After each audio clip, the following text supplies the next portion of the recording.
बच्चों, इस भाग में हम हिंदी व्याकरण में के पाठ 19 में पढ़ेंगे प्रत्यय। प्रत्यय किसे कहते हैं, प्रत्यय के कितने भेद होते हैं तथा इनका प्रयोग किस प्रकार से किया जाता है, ये सभी हम इस शब्द रचना के पाठ में सीखेंगे। शब्द रचना का दूसरा प्रकार है प्रत्यय, जिसे हम नए शब्द का निर्माण करते हैं।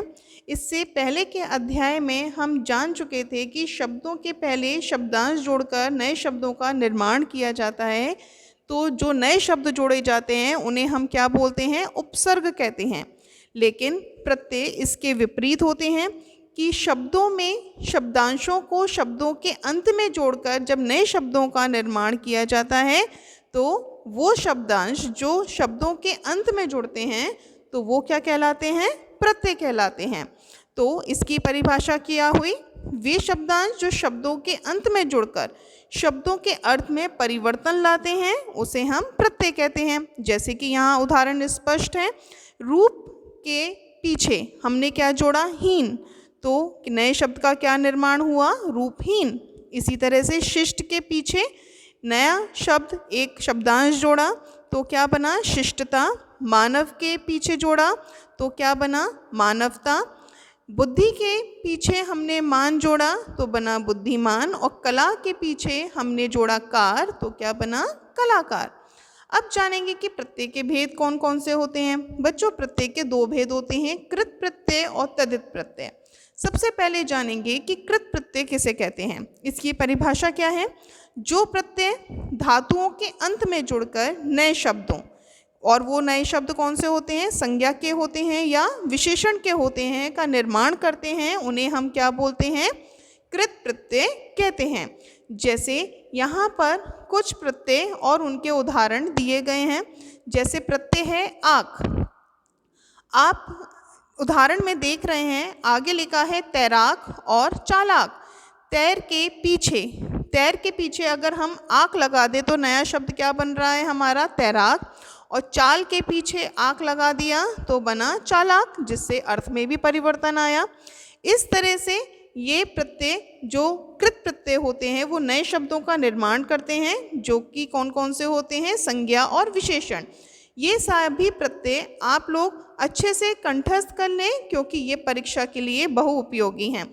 आगे जानते हैं तदित प्रत्यय। तदित प्रत्यय की परिभाषा क्या है, सर्वनाम और विशेषण के अंत में जुड़कर जिन प्रत्ययों से क्रिया के अतिरिक्त शब्दों की रचना होती है वो क्या कहलाते हैं, तदित प्रत्यय। तो ये जो प्रत्यय होते हैं तदित प्रत्यय, वो सर्वनाम या विशेषण शब्दों के अंत में जुड़ते हैं और क्रिया के अतिरिक्त शब्दों की रचना करते हैं, वो प्रत्यय क्या कहलाते हैं, हमारे तदित प्रत्यय। और इनके उदाहरण यहाँ स्पष्ट हैं, जैसे कि आ, आल, आहट, आऊं, आ। तो आ के को भूख के आगे पीछे जोड़ा तो बना भूखा, प्यास के पीछे जोड़ा आ को तो बना प्यासा, सड़ के आगे आ जोड़ा पीछे जोड़ा आ तो क्या बना, सड़ा, और प्यार के पीछे आ जोड़ा तो क्या बना, प्यारा। इसी तरीके से सभी तदित प्रत्यय आप लोग परीक्षा के लिए याद करें। अब कुछ प्रत्यय ऐसे होते हैं जो कि मूल शब्द के साथ एक न जुड़कर एक साथ दो प्रत्ययों का भी हम प्रयोग कर लेते हैं। तो जैसे मूल शब्द है अड़, तो यहाँ पर अड़, धन, ईयल। ईयल एक प्रत्यय है जो कि अड़ के पीछे लग रहा है, तो अगर हम इसको सिर्फ ईयल के साथ बोलेंगे तो होगा अड़ियल, लेकिन अगर हम एक और प्रत्यय लगा दें तो क्या हो गया, अड़ियलपन। तो हमने इस शब्द में अड़ियलपन में कितने प्रत्ययों का प्रयोग किया, दो प्रत्यय, ईयल और पन। इसी तरह से चुन के पीछे हमने आव जोड़ा तो एक नया शब्द बना चुनाव, लेकिन एक और प्रत्यय जोड़ दिया ई तो क्या बन गया, चुनावी। तो चुनावी में हमने कितने प्रत्ययों का प्रयोग किया, दो प्रत्ययों का। इसी तरह से दयालुता, सामाजिकता, नैतिकता, बचपना, बुद्धिमानी, राष्ट्रीयता, मिलावटी और भ्रष्टाचारी, इन सभी प्रत्ययों शब्दों में हमने दो दो प्रत्ययों का प्रयोग किया है। अब बच्चों, उपसर्ग और प्रत्यय का एक साथ भी प्रयोग कर लिया जाता है कि जो मूल शब्द है कोई, उसके आगे हम उपसर्ग भी जोड़ते हैं और प्रत्यय भी जोड़ते हैं। जैसे मूल शब्द है विश्वास, उसके आगे हमने लगाया, अविश्वास हो गया। और एक प्रत्यय लगा दिया ई, तो क्या हुआ? अविश्वासी।